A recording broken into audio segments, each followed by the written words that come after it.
Beyoncé, la reine mondiale du R&B et de la pop, sort son premier album de musique country, inspiré par son Texas natal et mettant en avant l'influence afro-américaine dans ce genre populaire à l'image très conservatrice. La chanteuse afro-américaine, également actrice et femme d'affaires sort vendredi minuit, 4h GMT, Cowboy Carter, acte 2 de sa trilogie Renaissance.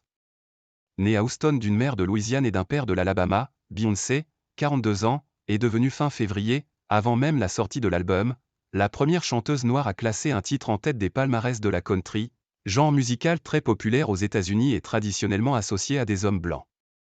Avec le succès du tube au Texas Hold'em, rythmé au son du banjo, et du single 16 Carriage, sorti lors du Super Bowl le 11 février, des artistes noirs de country espèrent bénéficier d'une mise en lumière.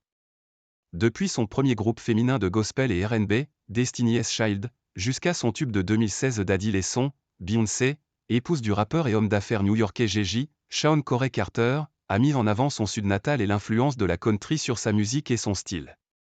Musicien blanc conservateur.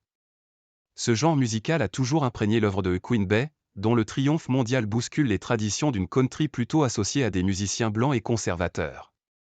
Selon des historiens de la musique, le banjo, instrument d'origine des musiques country, bluegrass ou folk, trouve ses racines aux Caraïbes au XVIIe siècle, joué alors par des esclaves noirs déportés d'Afrique vers les Amériques.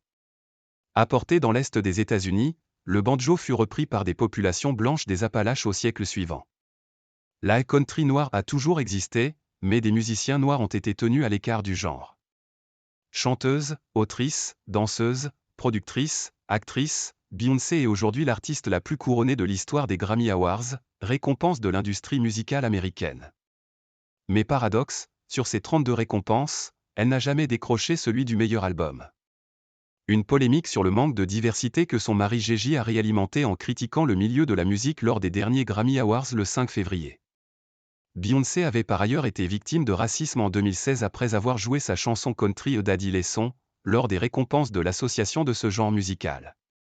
Les critiques qui m'ont visé quand j'ai mis le pied dans la country m'ont forcé à dépasser mes propres limites, a-t-elle écrit récemment sur Instagram. Ce nouvel album est le résultat des défis que je me suis lancé et du temps que j'ai pris à tordre et à mélanger les genres pour cette œuvre.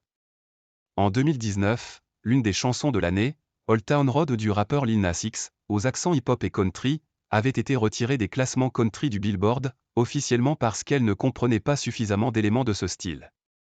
Ce qui avait fait polémique. Country purement blanche.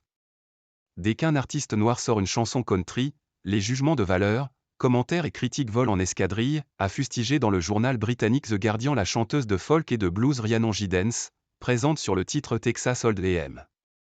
Elle a dénoncé des gens qui tentent de préserver la nostalgie d'une tradition, d'une country, purement blanche qui n'a jamais existé. Ces dernières années, des artistes noirs ont tout de même réussi à percer dans la country, comme Mickey Guyton et Britney Spencer. Signe de cette reconnaissance tardive, le célèbre morceau folk et country de Tracy Chapman sorti en 1988, Fast Car, a reçu le prix de la meilleure chanson 2023 au Country Music Awards, mais c'était après que le chanteur blanc Luke Combs en fit une reprise.